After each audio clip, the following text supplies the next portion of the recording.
पृथ्वी, जल, तेल, वायु और आकाश, ये 5 भूत तथा शब्द, स्पर्श आदि इनके 5 विषय, ये सब प्रकार मिलकर 10 वस्तुएं मनुष्य को कामना के विषय देती हैं। इनकी आशा मन में लेकर जो कर्मों के अनुष्ठान में संलग्न होते हैं, वे 10 प्रकार के पुरुष प्रावृत अथवा प्रवृत्ति मार्गी कहलाते हैं, तथा जो निष्काम भाव से शास्त्र विहित कर्मों का अनुष्ठान करते हैं, वे निवृत्त अथवा निवृत्ति मार्गी कहे गए हैं। प्रावृत्त पुरुष को हास्व प्रणव का ही जाप करना चाहिए और निवृत्त पुरुषों को दीर्घ प्रणव का, व्यावहात्यो तथा अन्य मंत्रों के आदि में इच्छानुसार शब्द और कला से युक्त प्रणव का उच्चारण करना चाहिए। वेद के आदि में और दोनों संध्याओं की उपासना के समय भी ओमकार का उच्चारण करना चाहिए।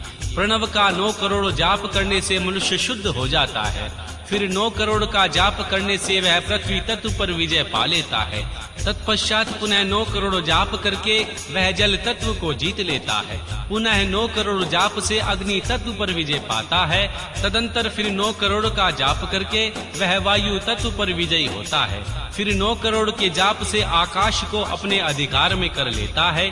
इसी प्रकार 9 करोड़ का जाप करके वह क्रमशः गंध, रस, रूप, स्पर्श और शब्द पर विजय पाता है।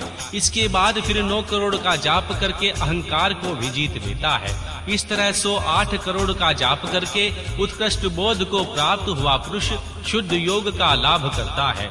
शुद्ध योग से युक्त होने पर वह जीवन मुक्त हो जाता है, इसमें संशय नहीं है। सदा प्रणव का जाप और प्रणव रूपी शिव का ध्यान करते करते समाधि में स्थित हुए महायोगी पुरुष साक्षात शिव ही हैं, इसमें संशय नहीं है। पहले अपने शरीर में प्रणव के ऋषि, छंद और देवता आदि का न्यास करके फिर जाप आरंभ करना चाहिए। आकार आदि मात्र का वर्णों से युक्त प्रणव का अपने अंगों में न्यास करके मनुष्य ऋषि हो जाता है। मंत्रों के 10 विध संस्कार, मात्र का न्यास तथा षड्योष शोधन आदि के साथ संपूर्ण न्याय फल उसे प्राप्त हो जाते हैं। प्रवृत्ति तथा निवृत्ति से मिश्रित भाव वाले पुरुषों के लिए स्थूल प्रणव का जाप ही अभिष्ट साधक होता है। क्रिया, तप और जप के योग से शिव योगी 3 प्रकार के होते हैं, जो क्रमशः क्रिया योगी, तपोयोगी और जप योगी कहलाते हैं।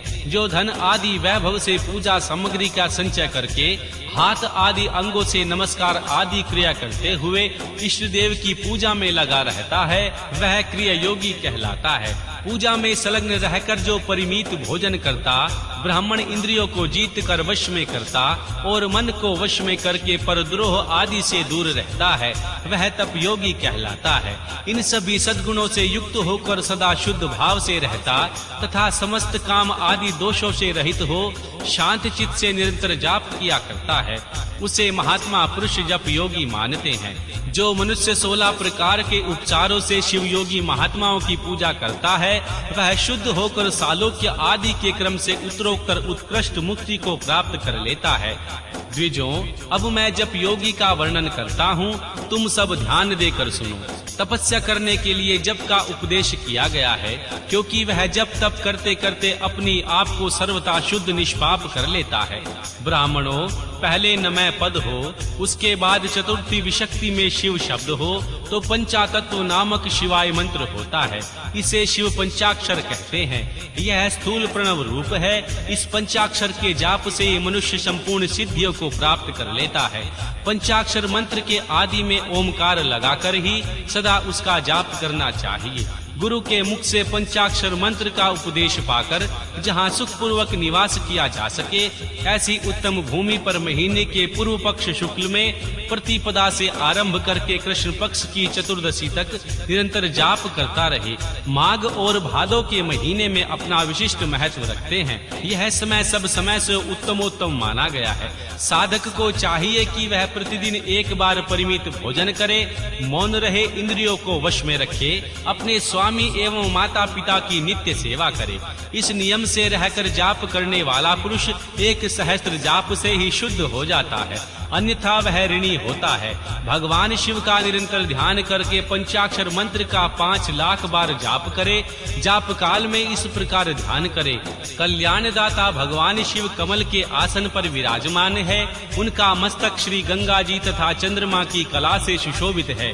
उनकी बाईं जांग पर आदि शक्ति माँ भगवती उमा बैठी है। वहाँ खड़े हुए बड़े बड़े गण भगवान शिव की शोभा बढ़ा रहे हैं।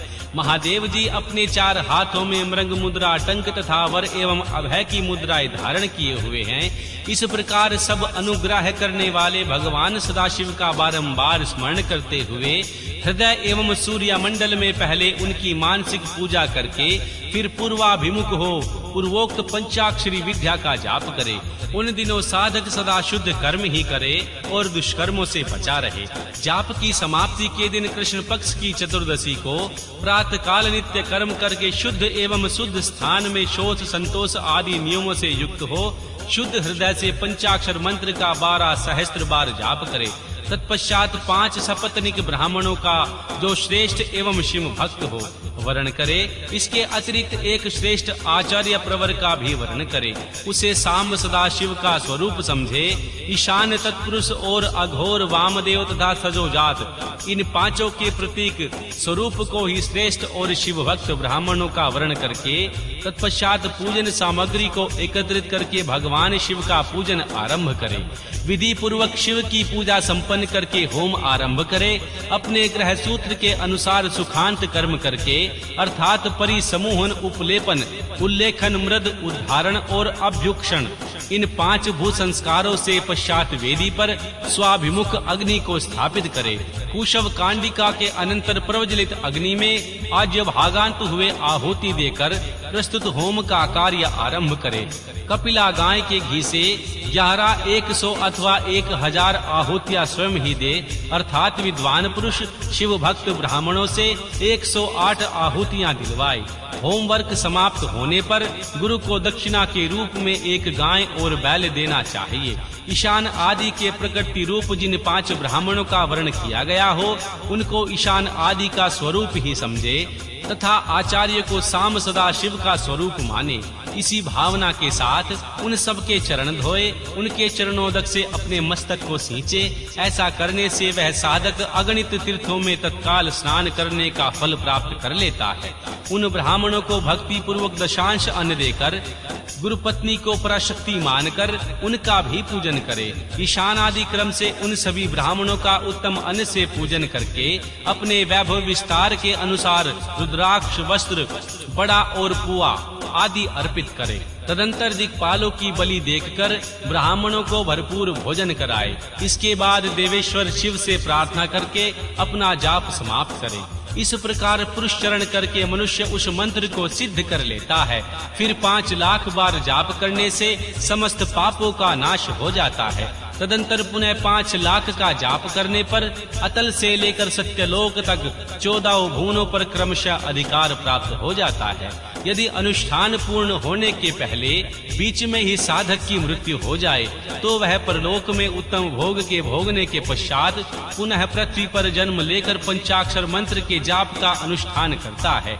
समस्त लोकों का ऐश्वर्य पाने के पश्चात वह मंत्र को सिद्ध करने वाला पुरुष यदि पुनः 5 लाख का जाप करे उसे श्री ब्रह्मा जी का सामीप्य प्राप्त होता है। पुनः 5 लाख का जाप करने से सारूप्य नामक ऐश्वर्य प्राप्त होता है। 100 लाख जाप करने से वह साक्षात भगवान ब्रह्मा के समान हो जाता है। इस तरह कार्यब्राह हिरण्यगर्भ का सानुज्य प्राप्त करके वह उस ब्रह्मा का प्रलय होने तक उस लोक में यथेष्ट भोग भोगता है। फिर दूसरे कल्प का आरंभ होने पर वह श्री ब्रह्मा जी का पुत्र होता है। उस समय फिर तपस्या करके दिव्य तेज से प्रकाशित हो वह क्रमशः मुक्त हो जाता है। पृथ्वी आदि कार्य स्वरूप भूतों पर पाताल से लेकर सत्यलोक पर्यंत श्री ब्रह्मा जी के 14 लोक क्रमशः निर्मित हुए। सत्यलोक के ऊपर क्षमा लोक तक जो 14 भुवन है वे भगवान विष्णु के लोक हैं। क्षमालोक के ऊपर सूचिलोक पर्यंत 28 भुवन स्थित हैं। सूचिलोक के अंतर्गत कैलाश में प्राणियों का संहार करने वाले रुद्रदेव विराजमान है। सूचिलोक से ऊपर अहिंसा लोक पर्यंत 56 भुवनों की स्थिति है। अहिंसा लोक का आश्रय लेकर जो ज्ञान कैलाश नामक नगर शोभा पाता है, उसमें कार्यभूत महेश्वर सबको अदृश्य करके रहते हैं। अहिंसा लोक के अंत में काल चक्र की स्थिति है। यहाँ तक महेश्वर के विराट स्वरूप का वर्णन किया गया है। वहीं तक लोकों का तिरोधान अथवा लय होता है। उससे नीचे कर्मों का भोग और उससे ऊपर ज्ञान का भोग। उसके नीचे कर्म माया है और उसके ऊपर ज्ञान माया। अब मैं कर्म माया और ज्ञान माया का तात्पर्य बता रहा हूँ।